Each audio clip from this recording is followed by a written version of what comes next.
it never made sense to me, the word cosplay. What cosplay means is costume play. I think now it's just being used as an excuse for a grown adult dress up into a costume and not feel insecure about it. I never once called myself a cosplayer.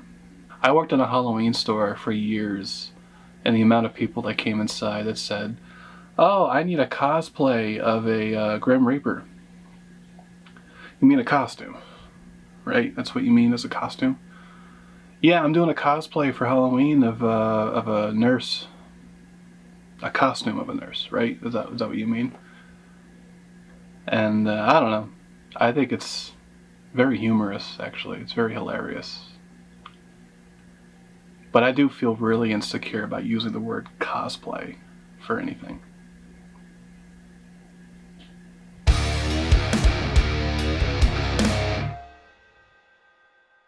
Alright, we're here to talk about Revan. Revan is great. Revan is good. I love Revan. I love the story of Darth Revan.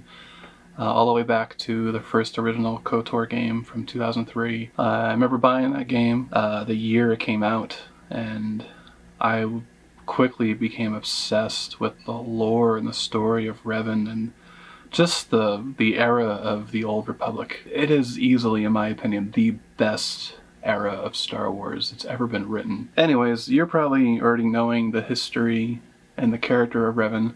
Otherwise, why are you watching this? We're going to talk about a costume, a cosplay of Revan, Darth Revan. I've always wanted to do a Revan costume for many, many years. Going into and doing some research about it, there's really not a lot out there as far as where to get one, where to buy one, where to make one, where to even begin. The thing about Revan, the robes that he wears and the armor that he wears, it changes. It changes every book that he's in. It changes every game that he's in. I compare it a lot to the hockey mask of Friday the 13th. So there's really not a lot out there as far as like researching what does Revan look like. There's no film, there's no cinematic universe of Revan. There's no blockbuster Disney film of Revan. So what does Revan look like? And the way that I was researching that for many, many years, going into thinking about making a costume, thinking about making a cosplay, I learned that Revan is who you want him to be. That's the great thing about the character of Revan. Plus, not to mention that, you know, Revan is faceless. Revan can be any sex. Revan can be any face, any race, any species that you want under that mask. And I think that's what the writers really aimed for when they were making their first KOTOR game. I think that's what makes Revan so great, is that Revan can be anything you want Revan to be. Me, personally, I've always imagined Revan as a man. Very tormented, war, dirty, gritty, tough man who has a very, very dark, dark past. And that's exactly how I have always imagined Revan. A lot of people argue, is the outfit and the robes armor or is it leather? No one has the answer. No one really has the correct answer. They have opinions.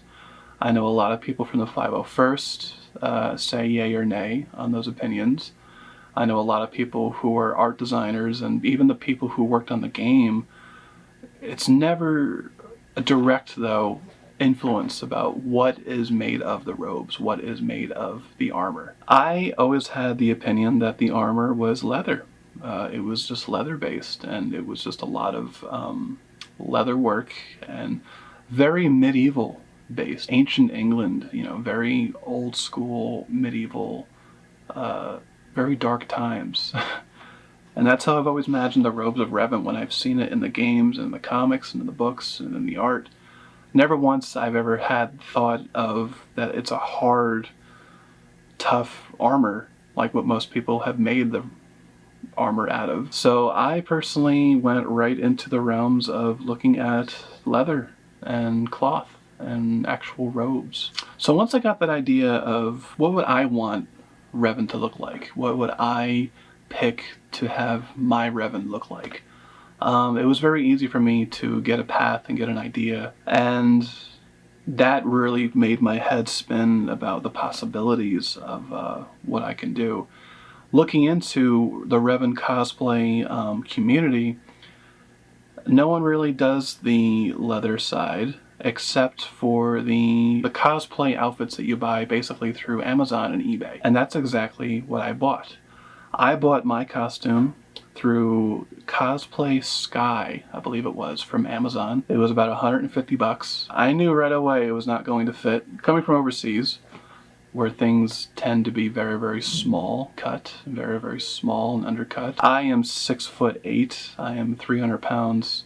I knew that there was going to be a lot of modification happening for this costume. So I knew that it wasn't really going to break my bank. I mean, 150 bucks on the whole outfit, and then I was going to spend how much to modify it. And that was my plan from the very beginning, and that was my plan that I discovered upon just going into the whole project. And I got really, really excited for that because I didn't want to just buy a costume and then take it out of the box, wear it, and then call it a day. I don't do that with anything. I don't do that with any prop that I've bought, any lightsaber that I've bought. I've always done something about it to make it personal and make it very, very intimate. The pros and cons. Right away out of the box, it was a very tight fit. It was very, very, I mean, it fit across the chest. It fit my height, surprisingly enough. However, it was just barely, I mean, if I had to exhale all the way, or if I had to drop something or sit down in it, it was a no-go. The workmanship of the costume, though, was really, really surprisingly well done, actually. It wasn't like I thought it was going to be as far as being very cheap, stupid, thin polyester. It's a lot better quality than the average Halloween costume that's in a package that you buy at like Spirit Halloween or any of those websites or any of those stores. So I was really, really took back. The pleather is actually really, really tough. It's really, really well done. The colors were terrible though.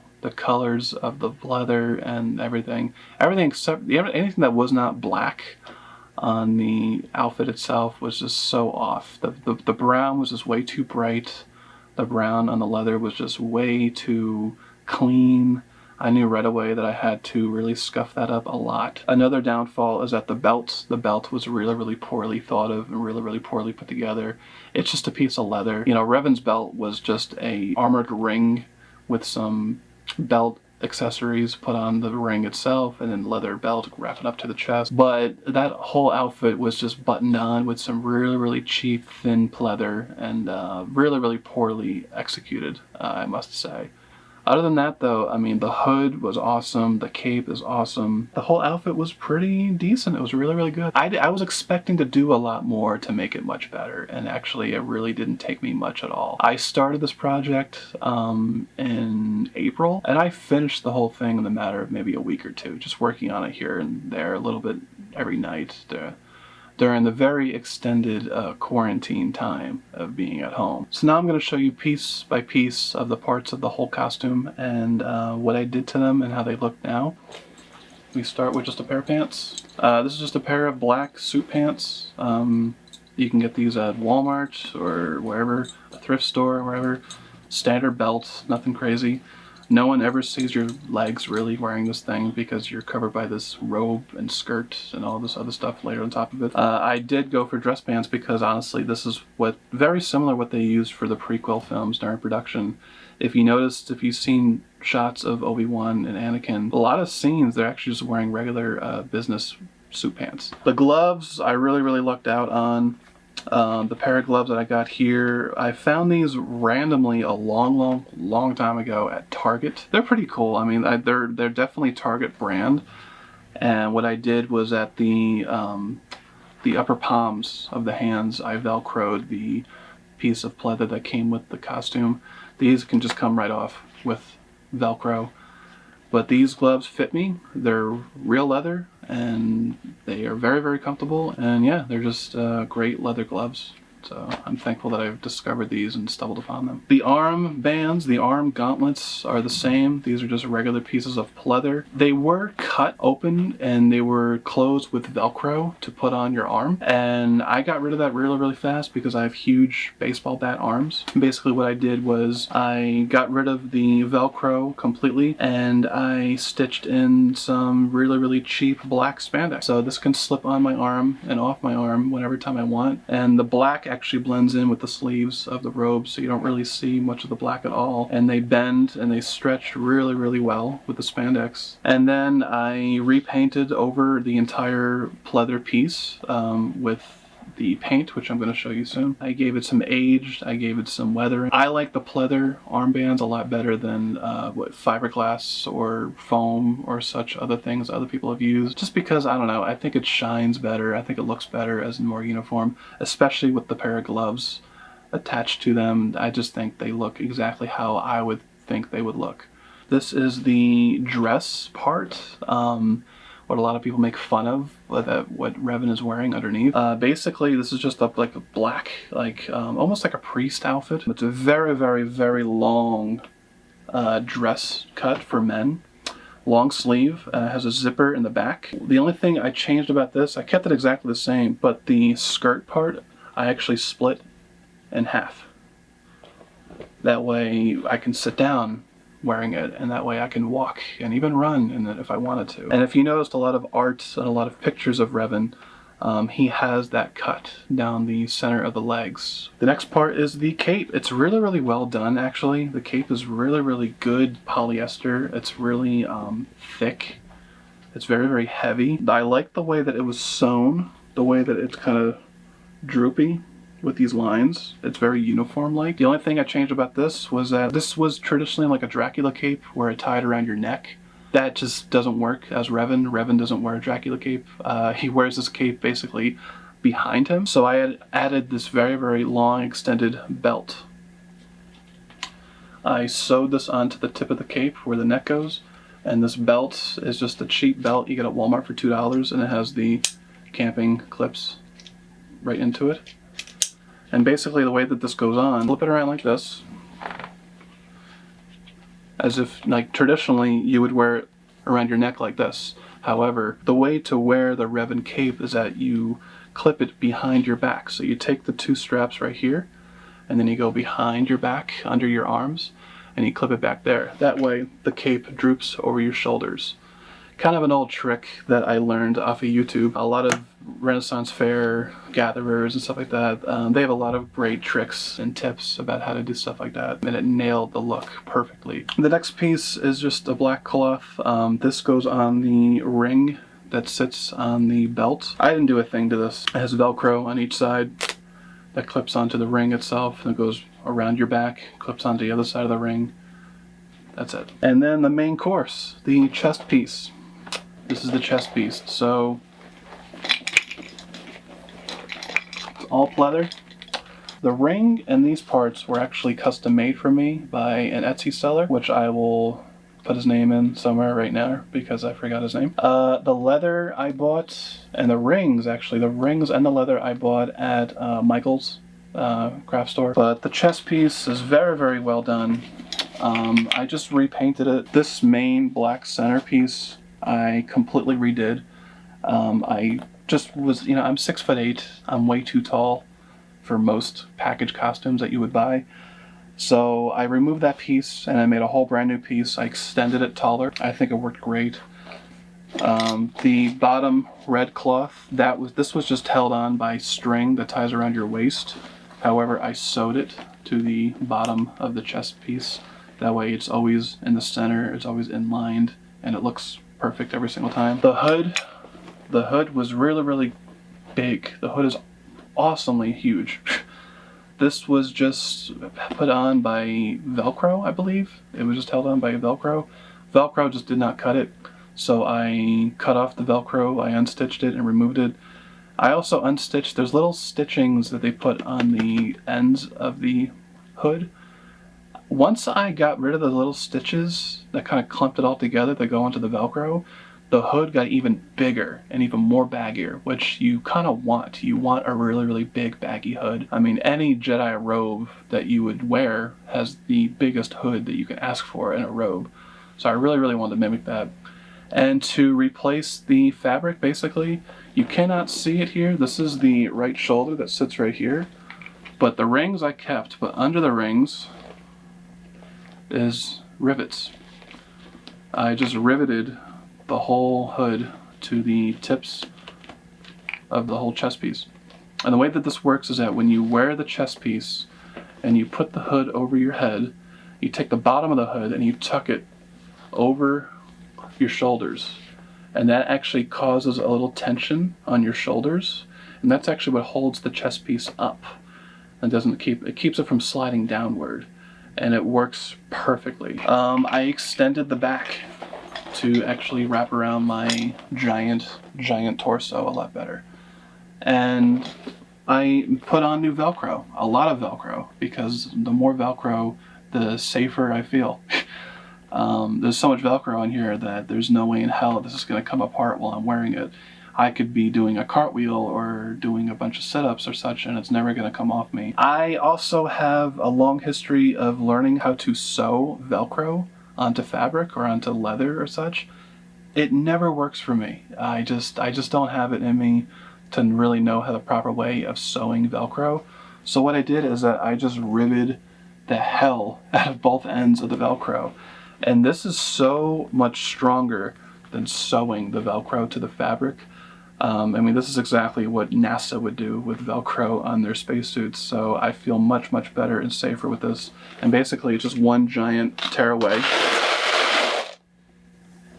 And it completely comes apart, and it completely wraps around my torso. And then you just kind of slap it on together like that. And what else? Oh, the boots. The boots I have that I use is just a pair of fishing boots. These are fishing boots or hazard boots. They're rubber boots. You can get these at Bass Pro Shop. I've seen them at Walmart. I've seen them anywhere. I originally bought these boots because of their design. I had no intention of using them for Revan at all, but I got it for the design because they have like these I don't know what to call these, but like these wave of lines that go into the front. And of course these vents, these are fake vents that go on the heel. They're very Darth Vader-like. They're very Empire-looking, very evil, Sith-looking. I needed a pair of boots, and they fit, so that's what I wear.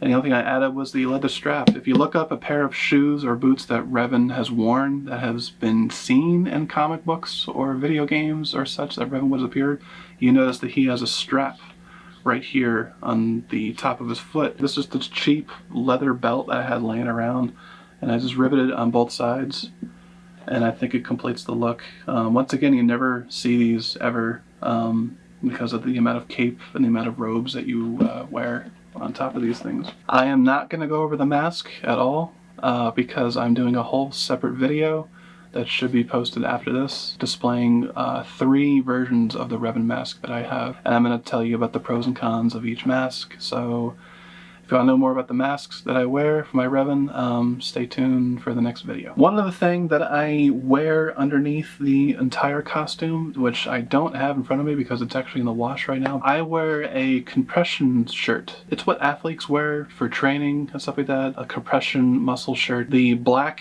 material that is used for the shirt is it's like a spandex. It's very, very soft, but clothes can slip through that very, very well. I don't have any tightness or anything like that moving around. You do sweat a lot wearing a costume like this, so you definitely want something that's going to absorb a lot of sweat, and that shirt does wonders, and it works great. Also, the turtleneck part of the shirt, it's extended. It's made to be training through your running in cold weather, so that is designed to be pulled up over your face and over your nose. I mean, if I want, you can pull it all the way up past my forehead, but it's long enough to engulf my entire head where I can just put it right above my nose, and that works wonderfully. Balaclavas and all those black spandex headpieces and stuff like that, they work great, but they just don't work for me. It's just more layers, and I live in Florida. I like to have less and less layers in a costume, especially in the lights of a convention and a lot of people.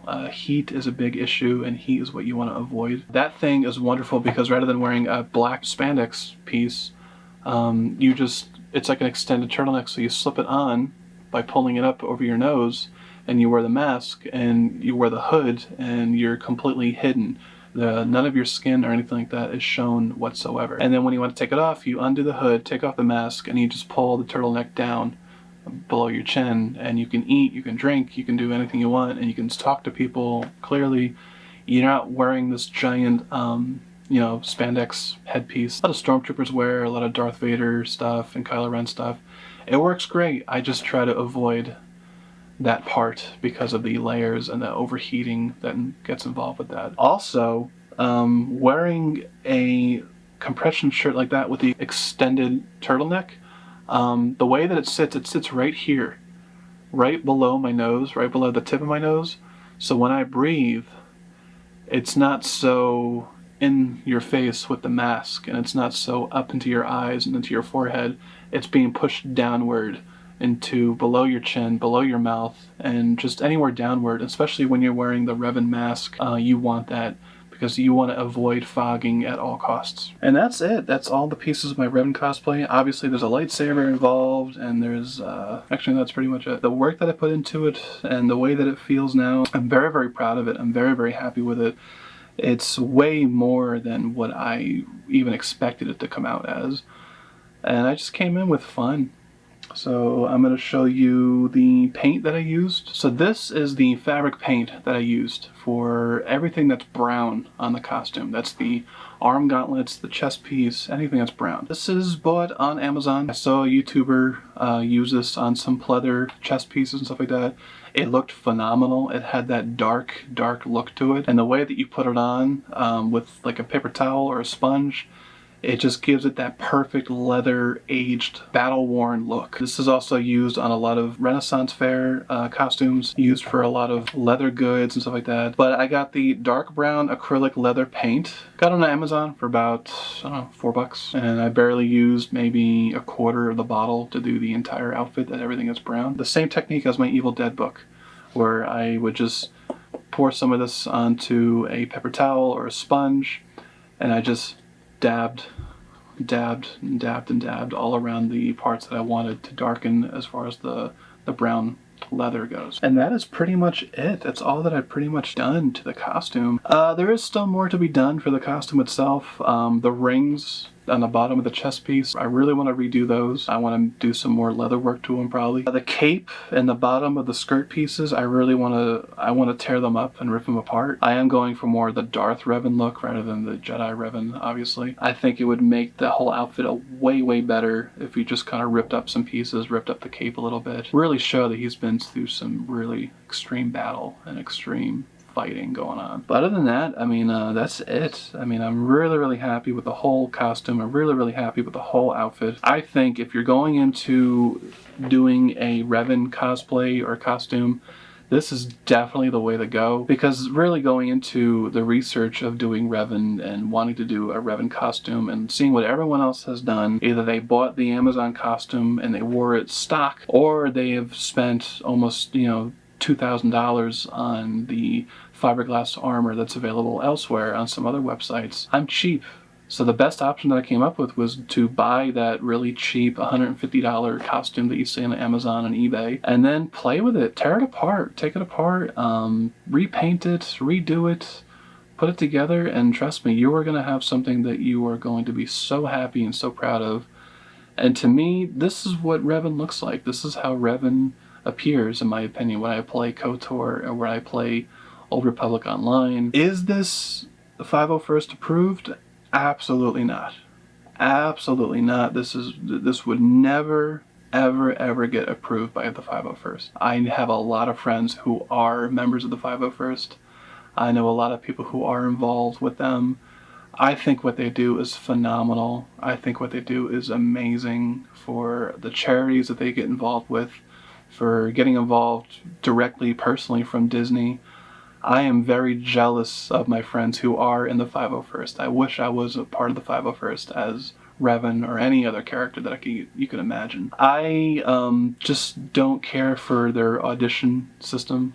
In the 501st, you actually have to apply through an application of your props and costumes. And I think their judgment system is really just, take a character like Revan, for instance. There's no film about Revan. There's no movie. There's not even an animated series or nothing like that. What we see of Revan is, like I said, through comic books and video games, and the outfit changes through large different periods of the story of Revan.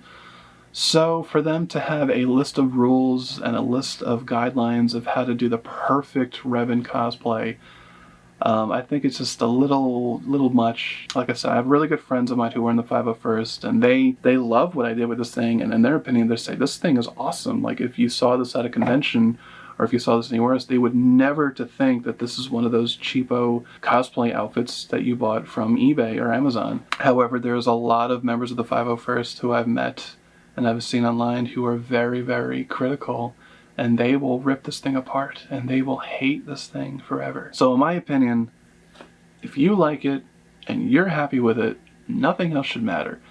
Don't make a Star Wars costume to please the 501st. Make it to please yourself. I've seen the absolute best Darth Vaders and Kylo Rens and Luke Skywalkers. I mean, anything from any era of Star Wars. I mean, I saw the greatest Darth Malgus cosplay I've ever seen in my life, and it was not approved by the 501st because of the materials that I used for the costume.